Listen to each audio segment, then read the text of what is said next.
everybody. Hey, everybody. There you go. Welcome to FaceTime 2024. Yeah. Thank you all for braving the rain to get out here. My name is Josh Davidsburg. I'm a senior lecturer here at Merrill. Welcome to the University of Maryland, to the Philip Merrill College of Journalism. Those of you who are coming from other schools. How many people do we have from other schools? Can you guys raise your hand?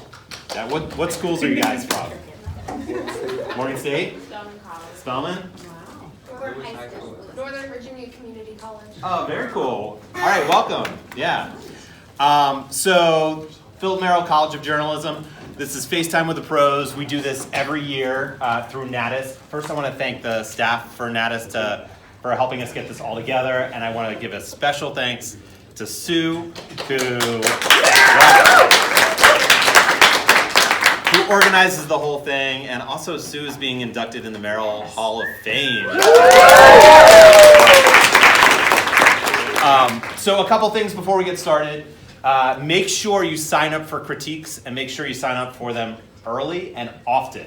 You can do critiques more than once. It's like one-on-one meetings with the experts here, and you can show them your resume reels, your resume, just stories, or just kind of talk with them about how to get a job at their station. So you can sign up for multiple sessions. You may miss part of the panels that you're in, but that's totally fine. You can make it up.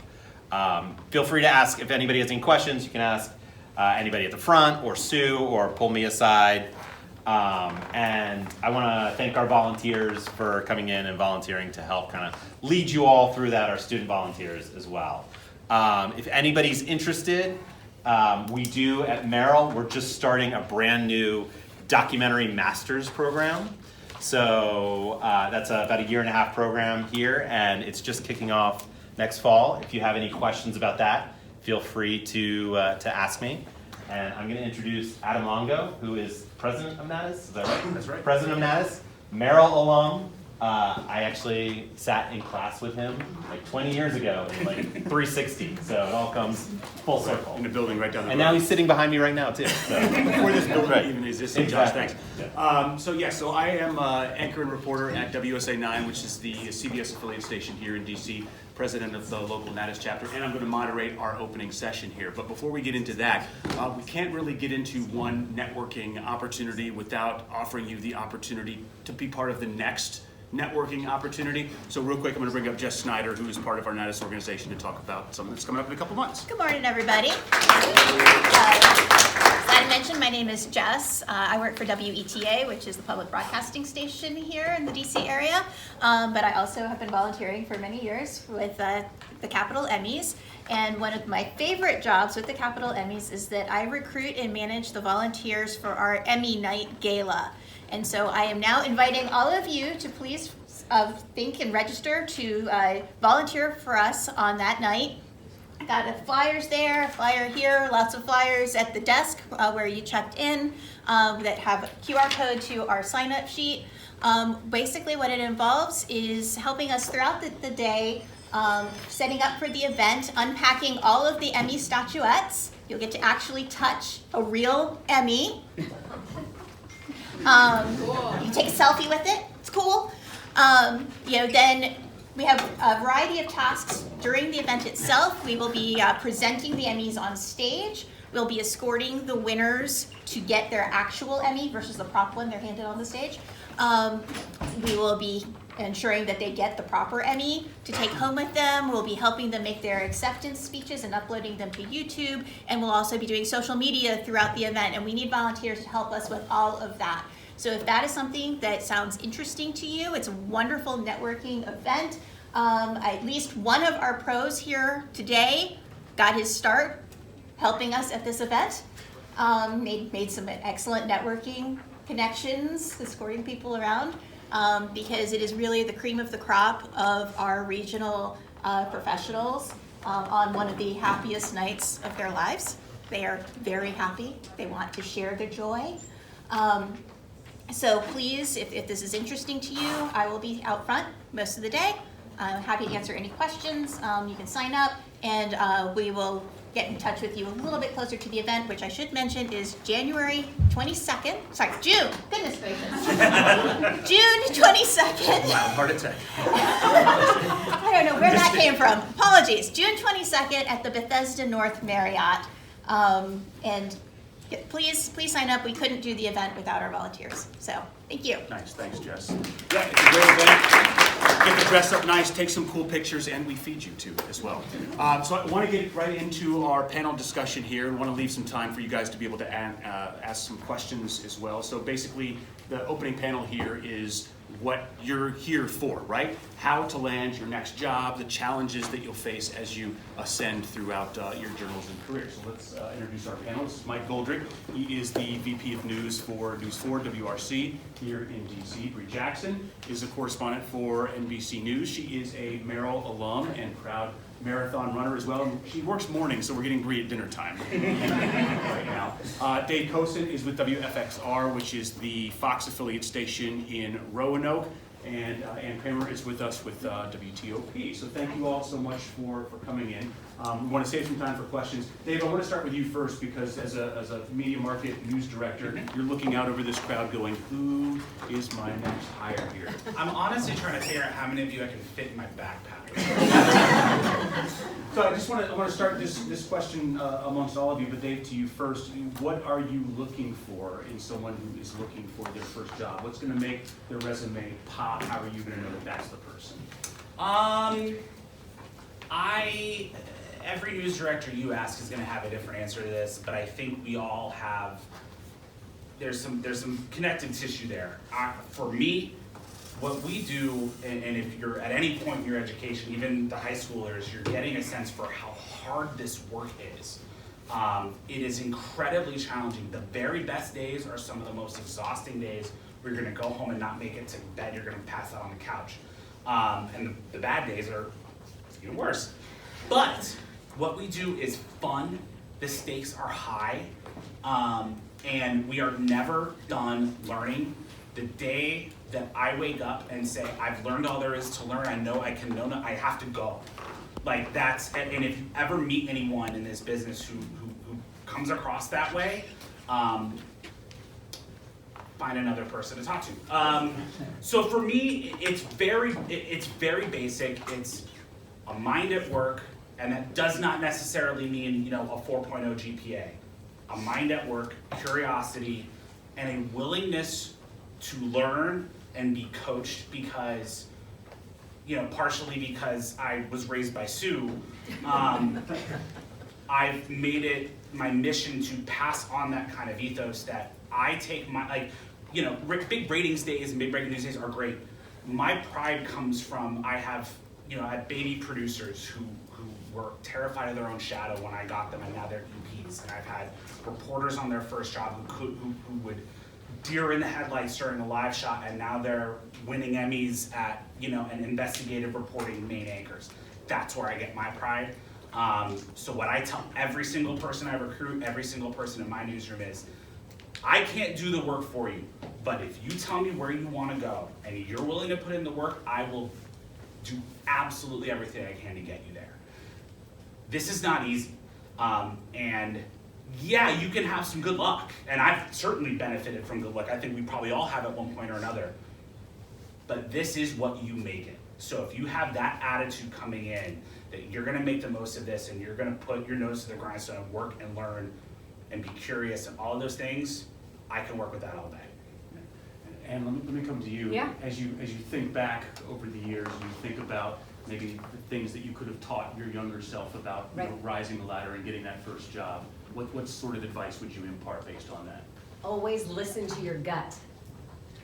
Trust yourself, trust your instinct, and never give up.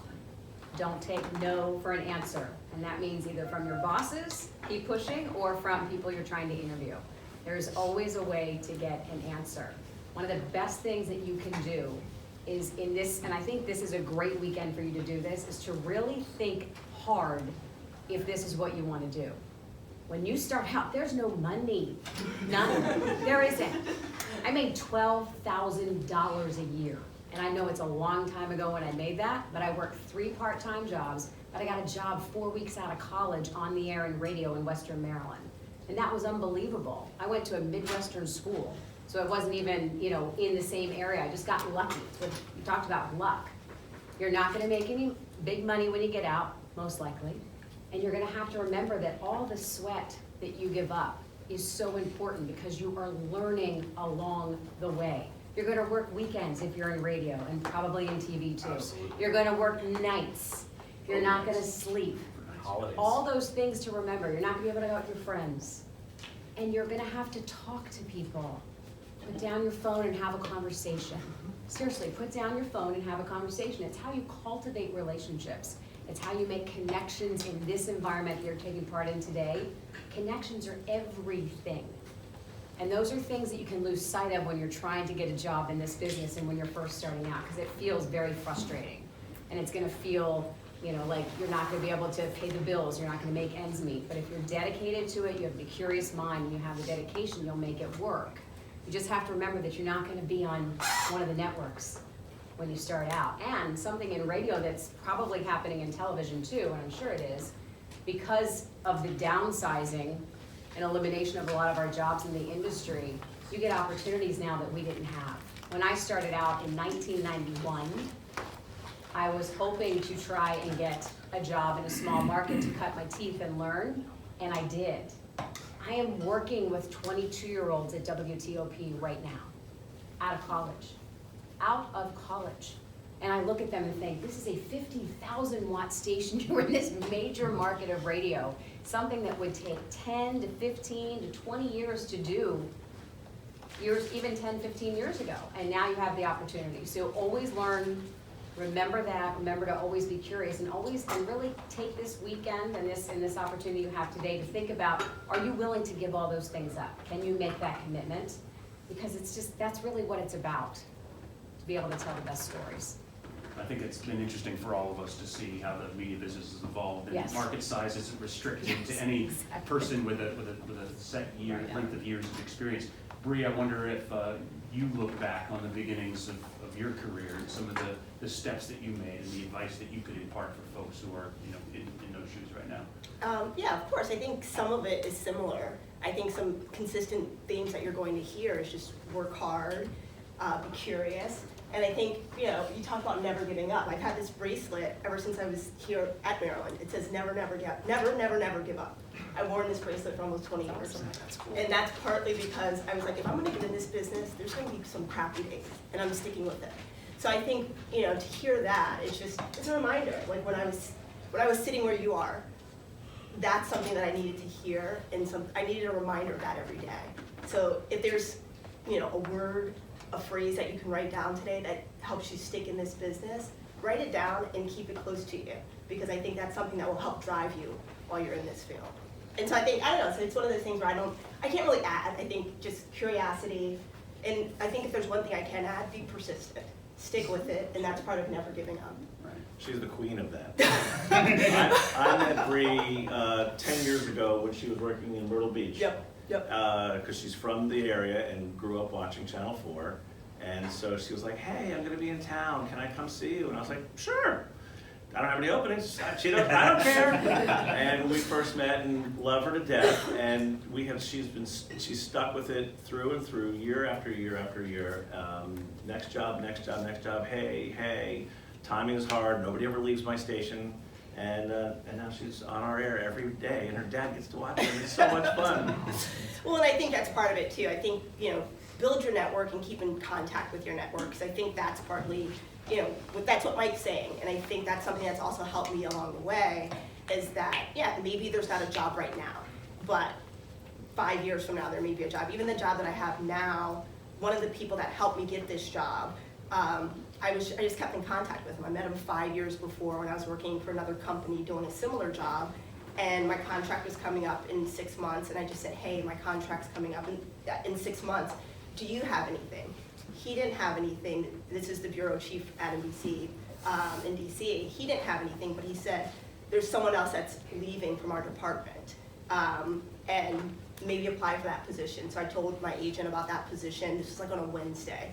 By Friday, they had already set it up so that I'd have an interview the next week. But all of that came from a single phone call that I had with him, following up, you know, just saying, hey, keeping in contact and saying, hey, do you have anything, do you have anything? And that's happened with Mike too, just, do you have anything, or here's the improvements that I've been making over the past couple of years. You know, just try to stay on your radar. And that's what I wanted to ask. I mean, your energy, your passion, and your persistence, that's obviously aided your ascendance. So, Mike, how does somebody get that? How does that jump off the page, whether it's in a reel or in a resume? How does that get your attention for somebody who's looking for a job? I think in a reel, you can see it. What I look for when I'm looking at a reel is, does this person care about the people that they're telling stories about, and do they care that me as the viewer understands what the story's about, right? It really is Bree used the word connections. It's a lot of what we do is about connections, connecting the station to the community, connecting the viewer to the people who are in your story. So you can see that. Even if you may not be as sophisticated in terms of your ability to do stand-ups and whatever, you know, we can teach that. But the passion and the curiosity are the two things that I look for all the time. And I you know, I will do interviews on Zoom now a lot of times, and you can just see it. I was telling somebody earlier, I go to all the conferences. I go to NABJ, I go to NAHJ, AAJA, IRE, and constantly recruiting. Because you know, ABC, always be recruiting, right? And when I talk to young people who are looking for a job, those are the two characteristics I always talk about. And I always say, and you know, Bree is like the personification of this. It's like, no one will take more interest in the care and feeding of your career than you. That's right. So when you get that first job, always be looking for the next one, unless you're really happy there. And you like making $12,000 a year, living in, you know, Keokuk, Iowa.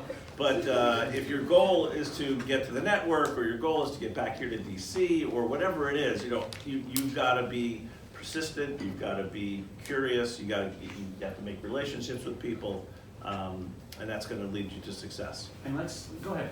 And can I add one more thing? Because I think it's something that.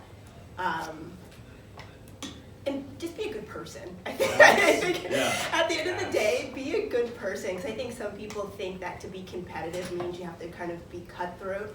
And it's more about the competition with yourself and getting better and improving than it is about trying to undercut someone else. So I think at the end of the day, be a good person, because when your name comes up, you want people to be excited to talk about you. To say, oh my gosh, I love working with so-and-so. They work so hard. They do such a great job. And that just comes with being a good person, because like, if you ask about someone and it's just like, oh yeah, so-and-so's cool, that says a lot too. Because if you're not excited to talk about what that person brings to the table or something along those lines, and that just means like, maybe that person is so great to work with. And so I don't know, just be a good person. You'll get caught, because this business is so small. Yes. I mean, just the three of us in TV. I worked in Seattle. He worked in Seattle 3 years at the same station, but we 3 know all years the after same I people. left, so Yeah. we know all the same people. So I was As we like, spent 20 minutes on that. yeah, I can just say, hey, what do you know about this guy? But to Bree's point, and I should have mentioned this, but to me it's something I take for granted, and you can't, because this is a small business. Newsrooms are small, even the big ones are small. You are in very close quarters. The work is very stressful, and everybody's got skin in the game. So as a news director, I wish I could pay everybody more. I can't necessarily. It costs me nothing to be a good person.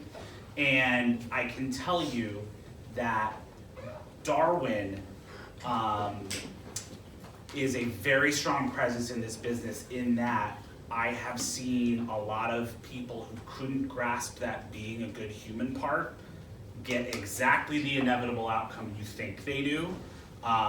Very recently in my own experience, one of them. And it's painful and it's awful and it's traumatic for everybody, but you want to be the kind of person, whether it's your first job, whether you're still in school, whether you're 40 years in, that when somebody says your name, everybody lights up and says, I love them.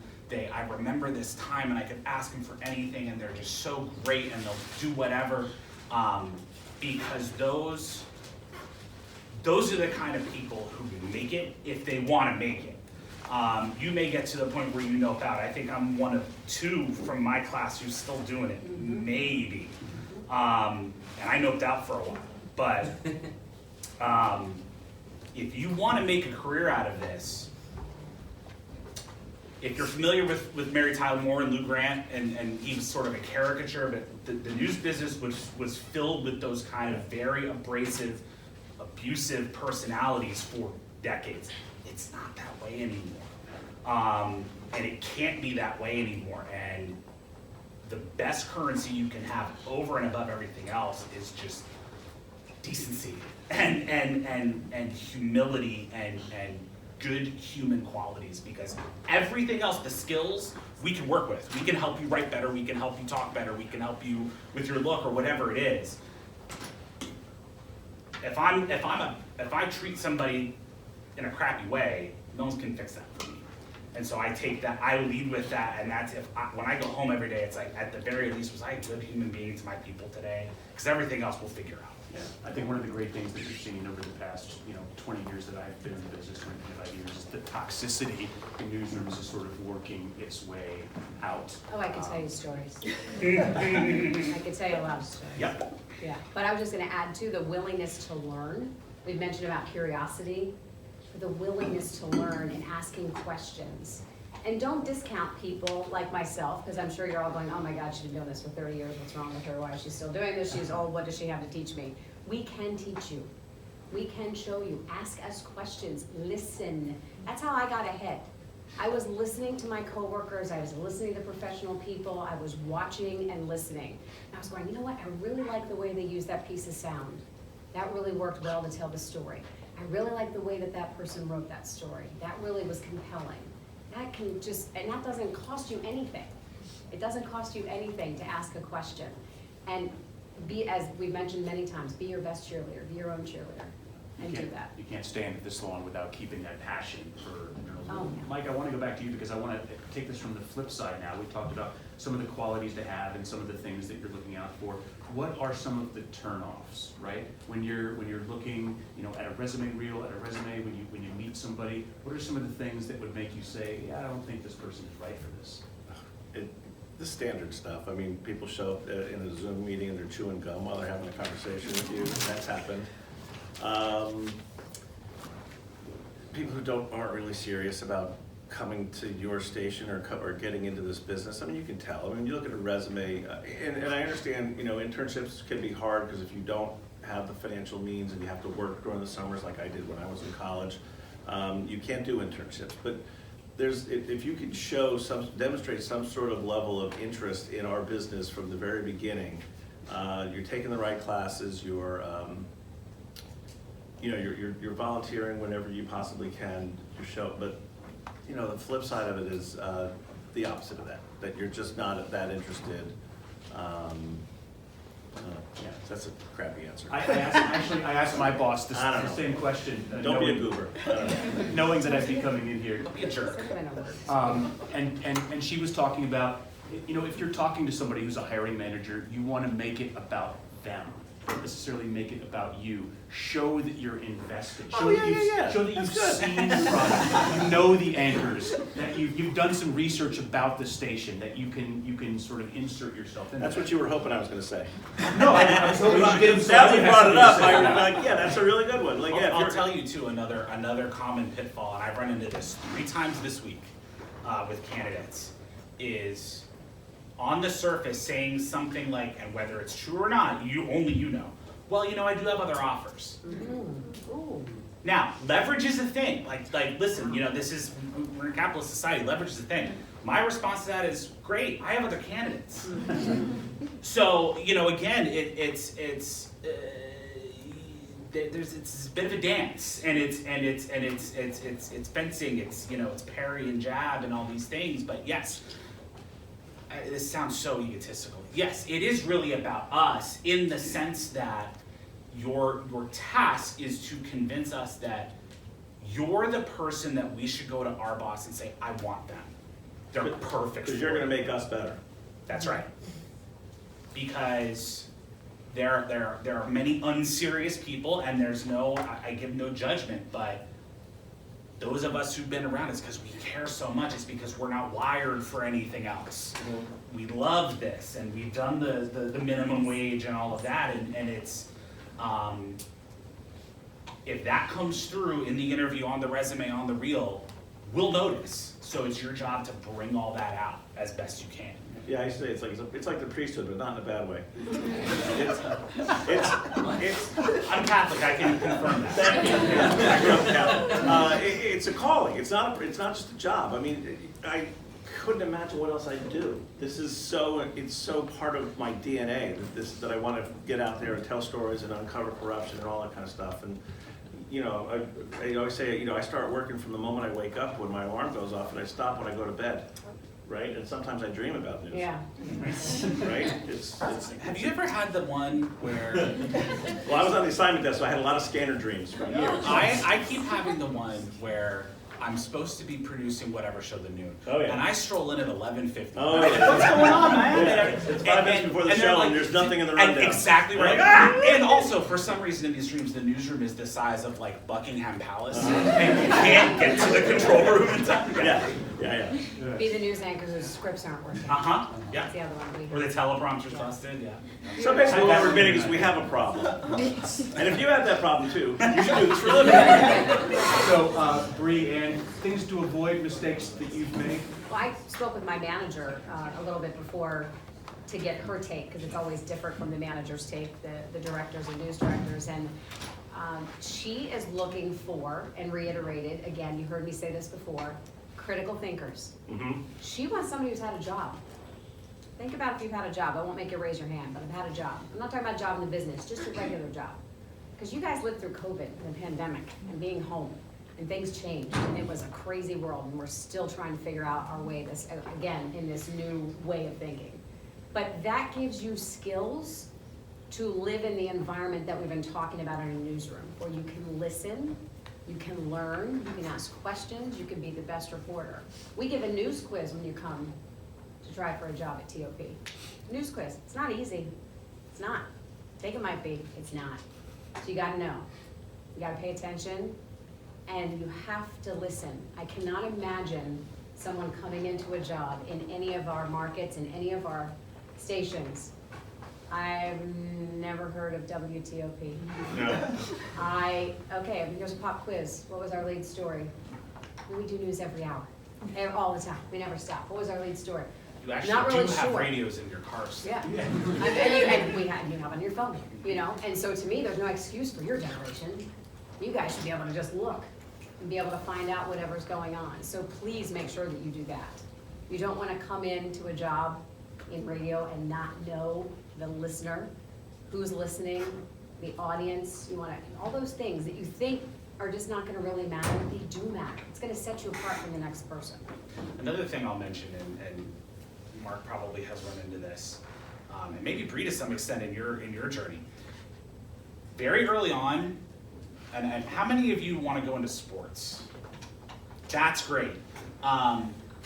Believe me when I tell you, there aren't as many jobs as you think, and everybody wants them. I just hired a sports reporter anchor. How many Market 73 Roanoke, Virginia, it pays what you think it pays. Lovely. The number 3. How many candidates do you think I got? How many applications? Like 3. 30? 3. 3? 40. Applications, just applications generally. I'd say dozens. 169. Now, you can throw away 70% of them because they're just from, whatever. There were 50 people in there I could have hired and had not a problem about it. So, it's good to have a specific area of passion, sports, climate, investigative, political, whatever. But you're coming out of school, going into your first job, you're not ready for that yet, and the very best thing you can do is know everything. So if you want to be a reporter, but the only job you can find is to produce, go produce. I wanted to be a producer. My first job was editing tapes. Tapes with plastic and film, and you had buttons and Carts. yeah. Yeah, because every job you get in the newsroom will inform what you have finally eventually wind up doing. The best reporters know how to produce. The best producers know how to assignment edit. The best production folks know how to shoot. The more, especially in today's world where we as the industry have consolidated jobs. We're in the MMJ world now, which was anathema 15 years ago when I came out of college. It was the more you know how to do, you have options. The very best thing you can do is give yourself options. Nothing's beneath you. Nothing's boring, even if it is. The more you learn how to do and be good at, the better off you are, especially at the beginning. I'm an anchor and I edit my stories every night. I love it, absolutely. Bree, you want to just pick up on some of this discussion? Yeah, I don't know if there's much I can add, but I think one thing looking back that I probably could have done different, I think I was interviewing in Columbia, South Carolina or somewhere like that, and I knew I wanted to be in DC, and I think focus what you can bring to the table now instead of like maybe where your goals are in the future, because bottom line is your first job probably will not be the job that you want long term. And I just remember during the interview process, and I was naive, during the interview process, they said, well, where do you want to be in 5 years? And I said, DC, you know? I'm like, of course, I want to be here, I want to be in DC. And I think looking back, I could have phrased that differently, or I know I could have phrased that differently, because, you know, even if my long-term goal was to be in DC, I think just focusing on what I could bring to the table there, like my background in politics, my desire to cover politics, that's why I wanted to be in Columbia, South Carolina.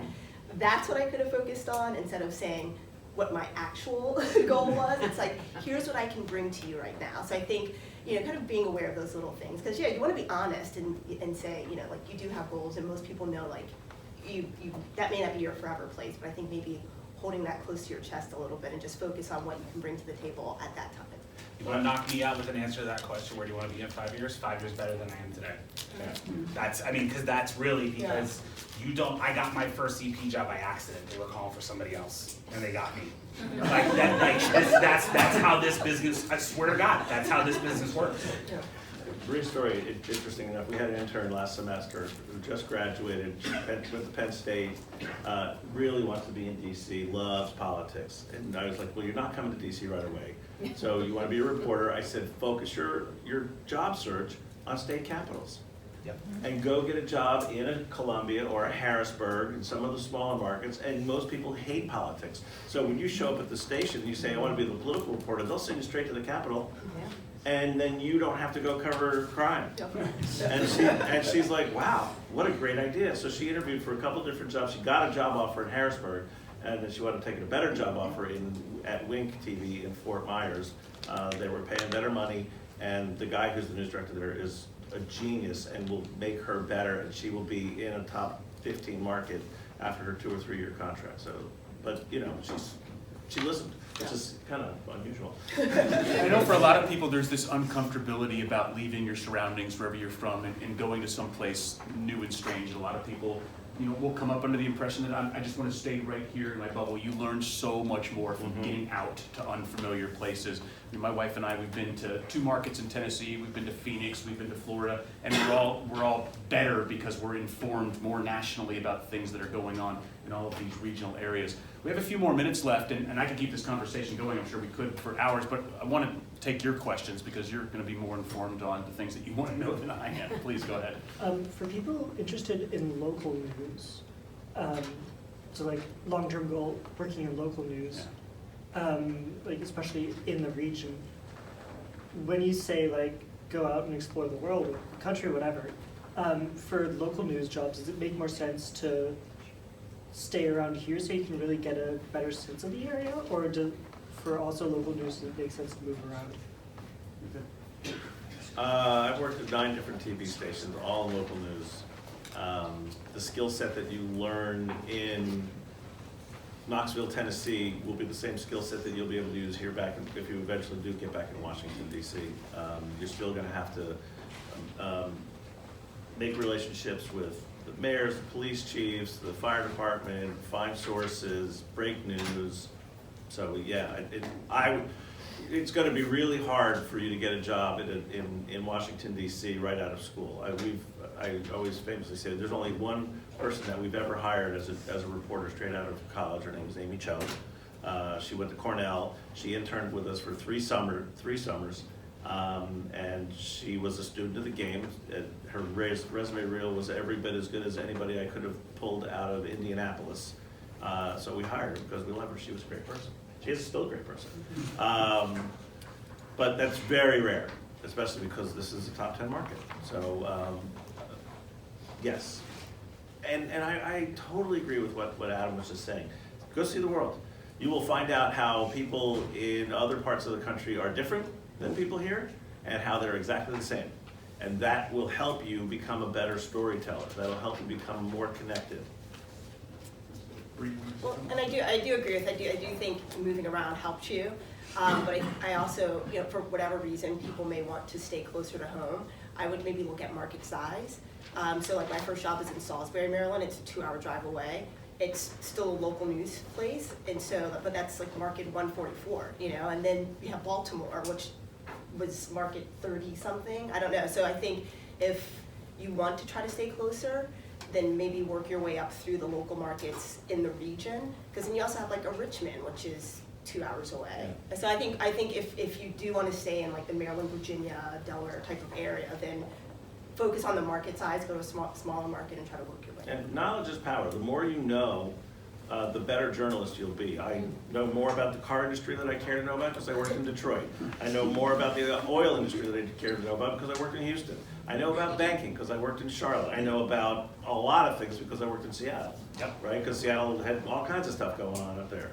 I even know about Kodak and how they completely screwed up digital photography because I worked in Rochester, New York.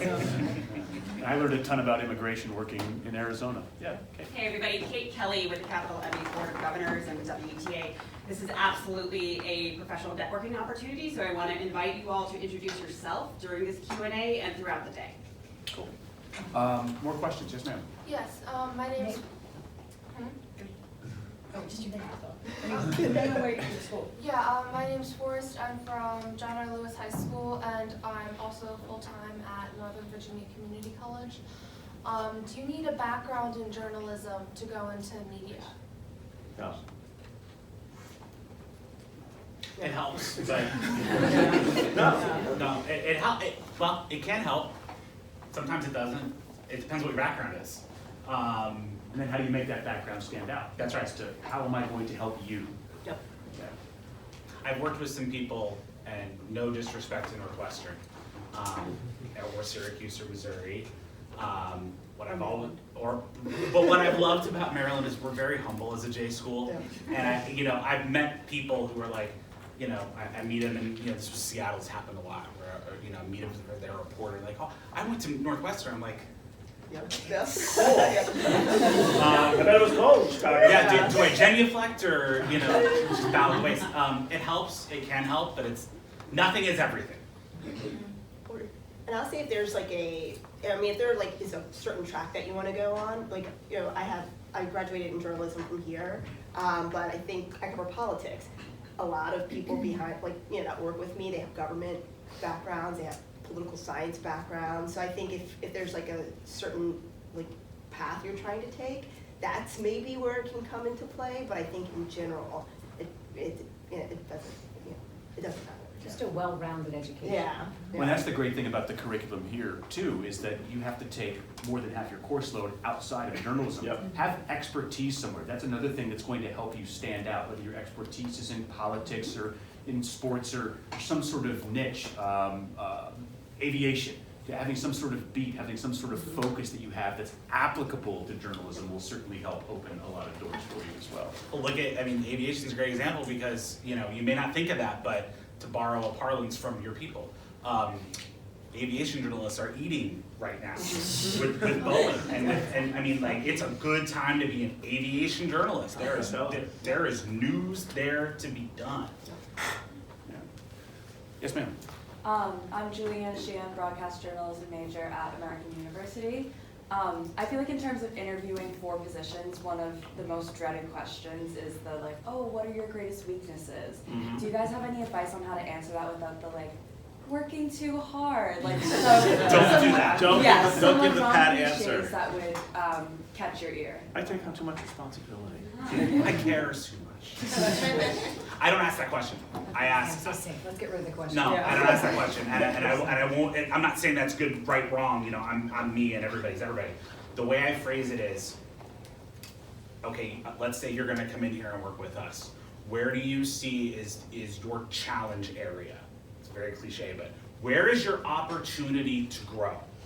Because that leads you to, oh, well, I'm okay with my shooting, but I really would like to be a better shooter, or I feel like my delivery is good, but my writing is a little stiff, or whatever. It gets you to tell us where you need the help, and so that we can put ourselves in the position to say, we can help with that, we can help with that, I can help with that, she can help with that, he can help with that.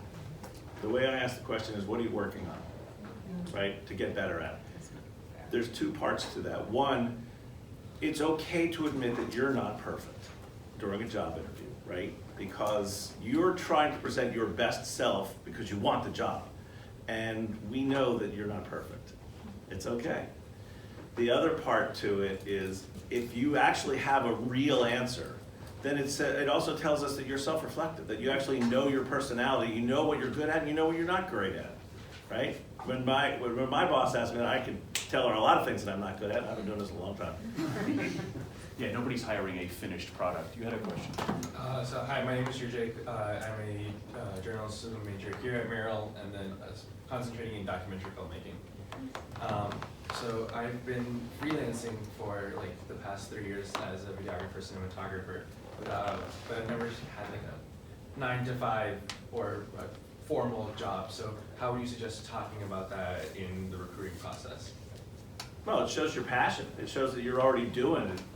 That's huge. It doesn't matter that you don't have a 401k already. You're still in school. But just talk about why you got into it. What you've learned as you've been doing this, and how that's going to set you up for what you want to do next. And your interest, what specifically are you interested in now? What have you learned from having that job for those 3 years? There is no right path.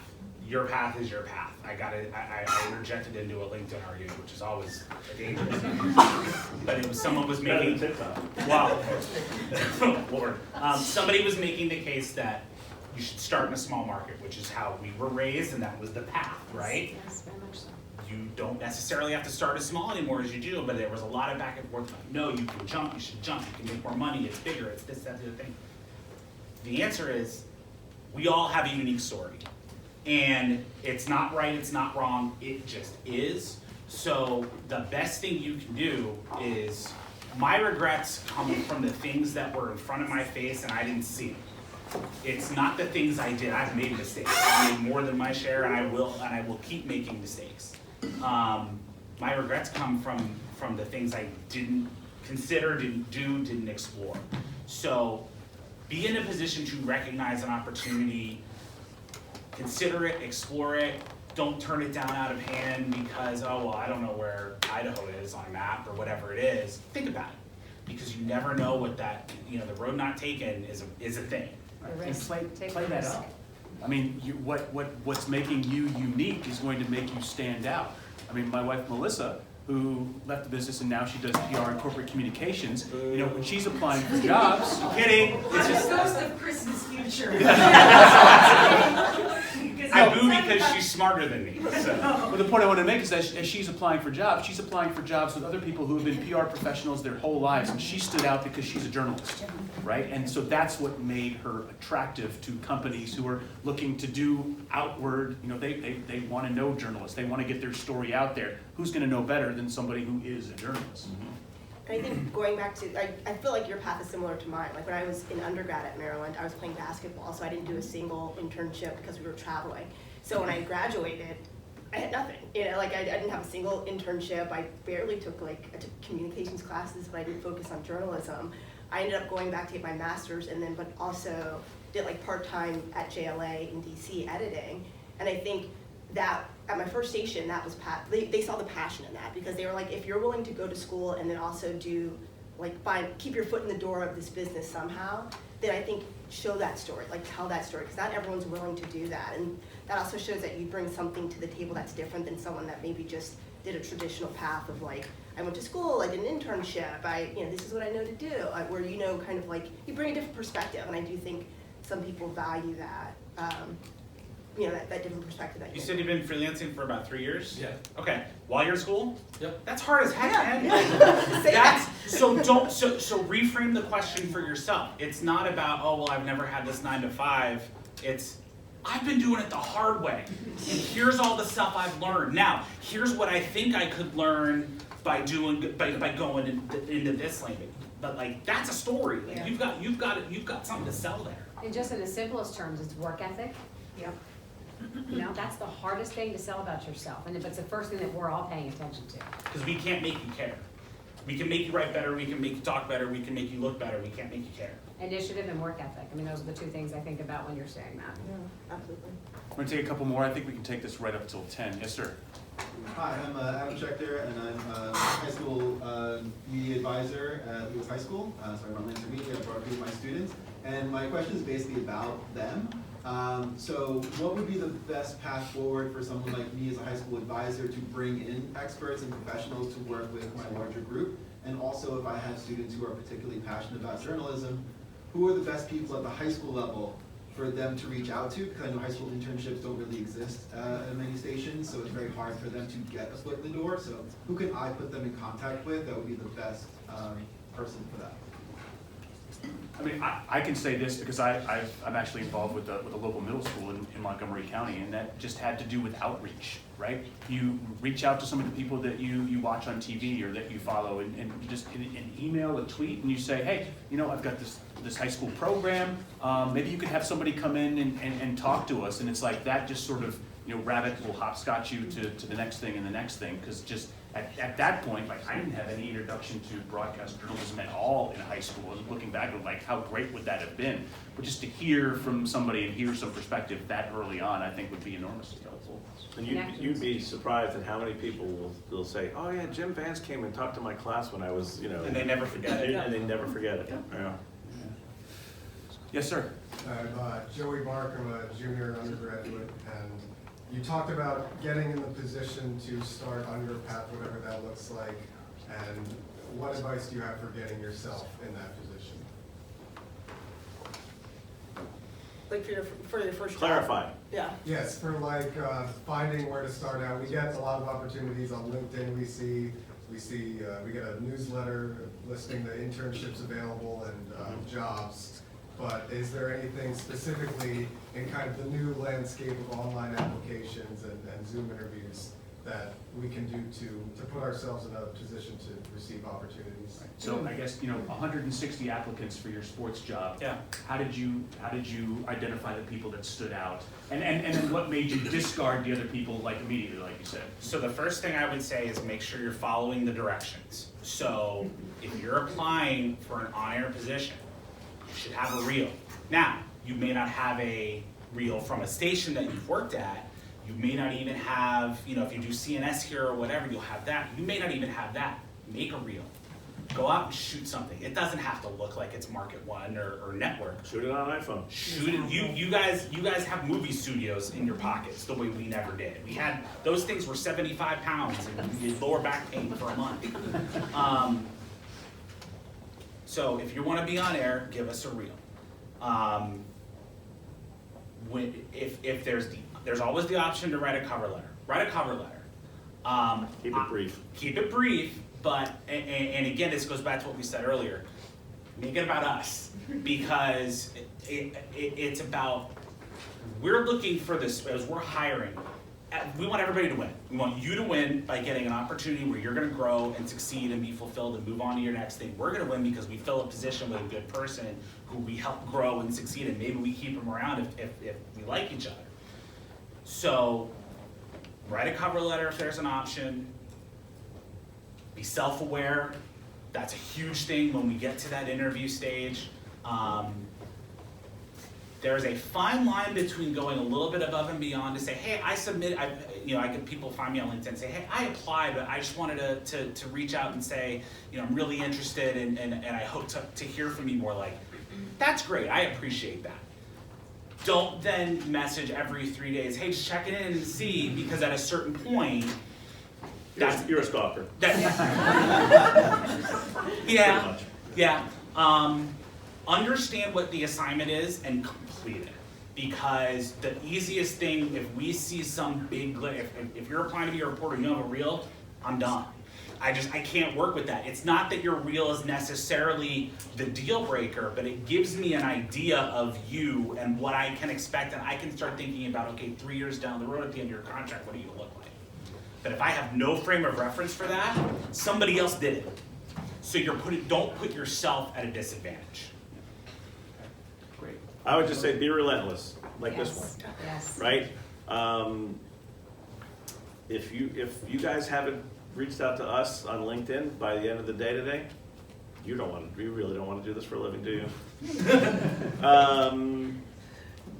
Yeah, especially it's not about right now. Especially if you have a conversation with us, like, oh, you did my critique at Merrill the other day. I'd love to be linked in with you. I'm probably linked in with more kids from the University of Florida than I am with real people, and most of them are now real people because they've all graduated and have real jobs now. So LinkedIn, when you are in a position to start looking for jobs, whether it's for a reporter or a producer, you see particular things. If you're, let's say a lot of kids from Maryland are from this area, a lot of you guys from Jersey, go Jersey.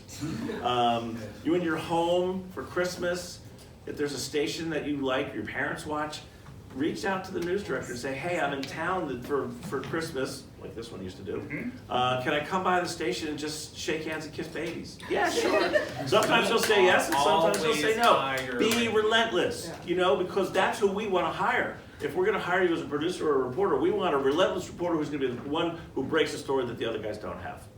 Right? Demonstrate the qualities that you need to have when you become a really good journalist. But it doesn't fall in your lap, and I think you've heard that consistently. You have to take the initiative. Yes, there's holes that need to be filled in our industry with jobs and with people and vacancies that become open, but the relentless part becomes because you are believing in yourself and you are willing to take that step.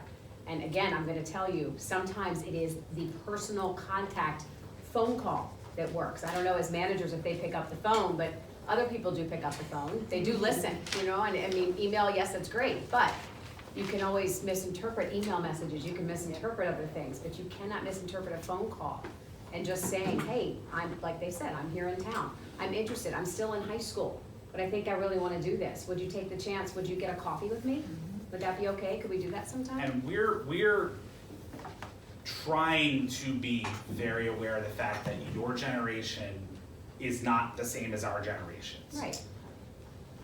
But you also have to meet us in the middle. Like, we're gonna get ourselves closer to you, the way you communicate, the things you value, the things that, all those things, but you've gotta know what you're dealing with on our end too. Because it's like any relationship, there's give and take. The old saying about a compromise is it's where no one's happy. Well, you can have compromise where everybody's a little bit happy. And you have to, we're gonna come to you a little bit, you gotta come to us a little bit, so, Yeah. No, and that's not lost on me, but I don't think you can always be the best storyteller by text messaging. Well, right, that's what I'm saying. Right? You can't do that. Just because, and I don't mean this as, to the individuals in the room, this generation may be terrified of the phone ringing. Yes. We're not. And that's, and so there's gonna be, at every stage in your career, and I'm sure Bree knows this probably better than everybody, where you're gonna feel deeply uncomfortable and they're asking me to do this thing I don't know how to do and I've never done it, and you just gotta do it. Figure it out. And you'll figure it out, and then you get good at it, and that's how you have a career. And that's the critical thinking part. That goes along that same line. So if you're in a situation, we used this example in the newsroom not too long ago, because again, I work with a bunch of younger people, which is great.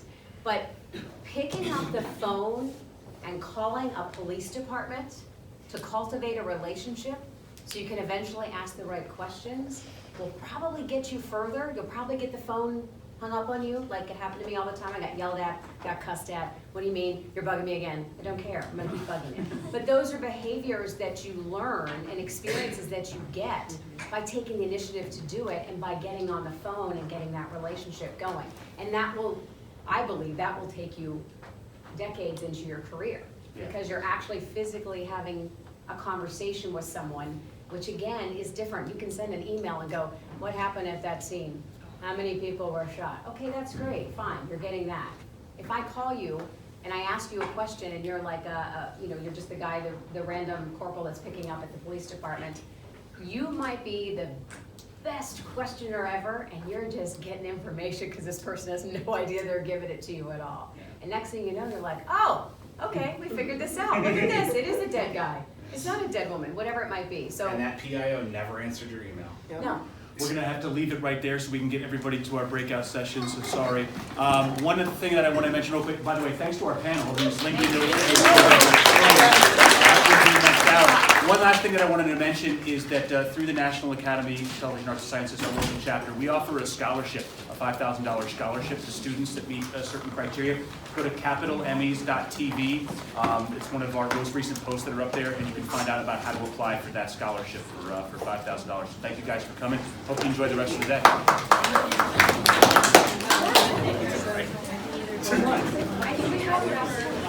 Every year since Hi, nice to meet you. Thank you so much. Thank you. You guys, before I got there. good partner.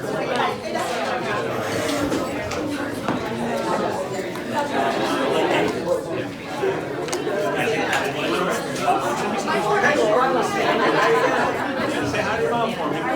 Thank you, Sue. Good to see you. Oh my God.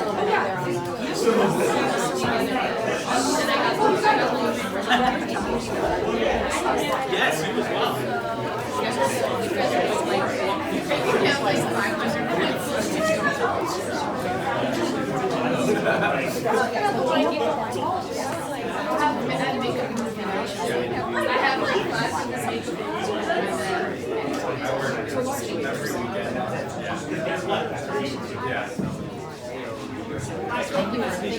Oh, absolutely.